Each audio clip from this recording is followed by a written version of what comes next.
Assalamualaikum warahmatullahi wabarakatuh. Perkenalkan, saya Suci Ramadhani.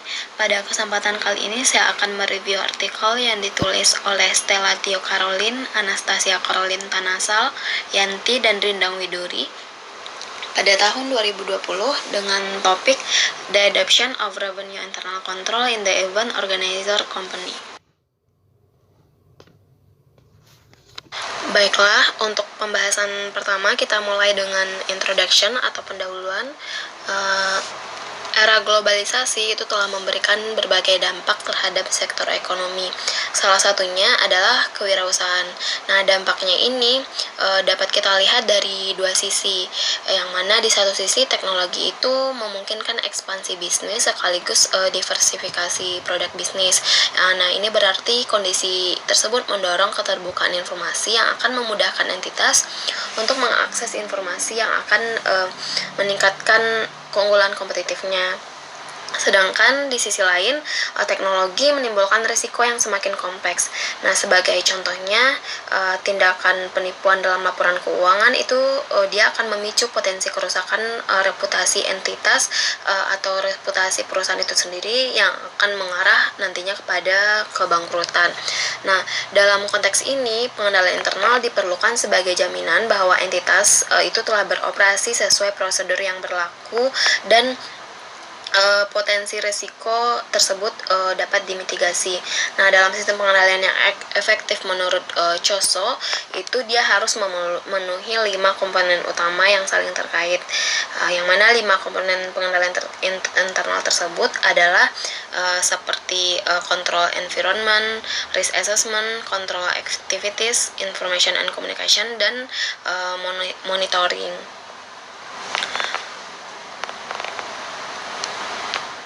Dimana seperti yang kita ketahui pada siklus pendapatan ini merupakan siklus yang dimana arus kas diterima oleh perusahaan. Nah, jika arus kas masuk itu terhambat, nah maka hal tersebut akan mempengaruhi operasional perusahaan sehingga diperlukan pengendalian internal untuk mengatasinya. Siklus pendapatan ini yaitu terdiri dari entry pesanan penjualan, pengiriman, penagihan, dan pengumpulan kas. Nah, masing-masing dari kegiatan tersebut saling berkaitan sehingga jika salah satunya itu dia bermasalah, maka secara langsung dia akan mengganggu kegiatan yang lainnya. Selanjutnya, dalam penelitian ini, peneliti bermaksud untuk menganalisis penerapan pengendalian internal pada salah satu perusahaan, pada salah satu event organizer company, yaitu pada PTA. Nah, perusahaan ini memiliki 27 kantor di 8 wilayah, yaitu yang terdiri dari wilayah Sumatera, Kalimantan, Jawa Tengah, Jawa Timur, Sulawesi, Bali, Lombok, NTT, dan Papua. Kemudian perusahaan menggunakan sistem Accurate sebagai media pencatatan dan pelaporan seluruh kegiatan operasional anak perusahaan. Namun sistem Accurate hanya dioperasikan di kantor pusat dan tidak terintegrasi di cabang. Nah, oleh karena itu laporan kantor cabang akan tetap dibuat secara manual dengan mengisi formulir kontrak dan tagihan penyewa, periode pameran, dan harga dari produk yang dipamerkan.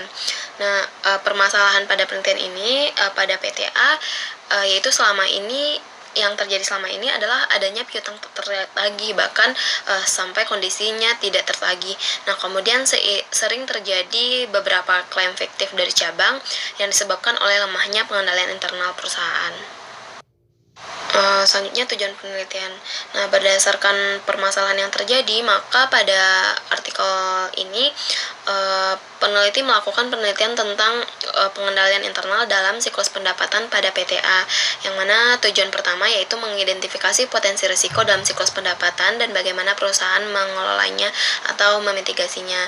Kemudian yang kedua, analisis COSO elemen yang diterapkan dalam pengendalian internal perusahaan saat ini dan efektivitas piutang tertagih. Kemudian yang ketiga, menyarankan perbaikan sesuai kebutuhan berdasarkan kerangka pengendalian internal COSO. Selanjutnya kita bahas metodologi penelitian, di mana penelitian ini menggunakan metode deskriptif kualitatif dengan menilai siklus pendapatan saat ini yang diterapkan pada PTA, serta pengendalian internal yang diterapkan dalam siklus tersebut. Kemudian studi ini menggunakan model studi kasus untuk menganalisis proses bisnis PTA serta model praktik pengendalian internal yang ada, dan kemudian mengidentifikasi potensi risiko dan kegiatan operasional terutama yang berkaitan dengan pengakuan pendapatan dan metode pembukuan.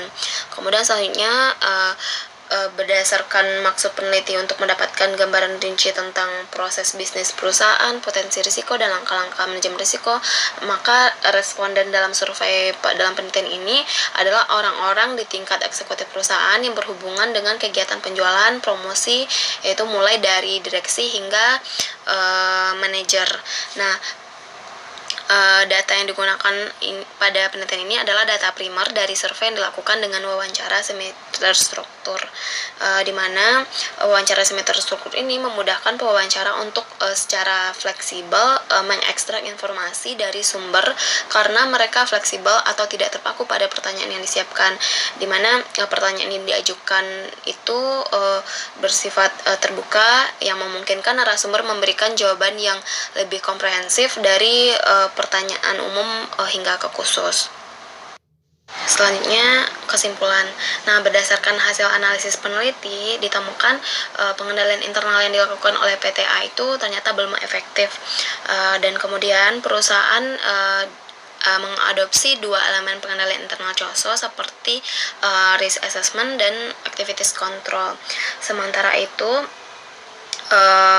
lingkungan pengendalian sebagai unsur utama dalam pengendalian internal itu belum diterapkan.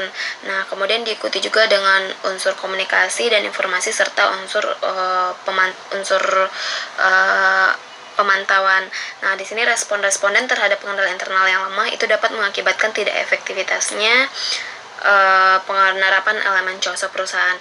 Selanjutnya aktivitas pengendalian internal itu pada penelitian ini hanya berjalan di kantor pusat sehingga dia belum mengakomodir aktivitas pengendalian internal di cabang.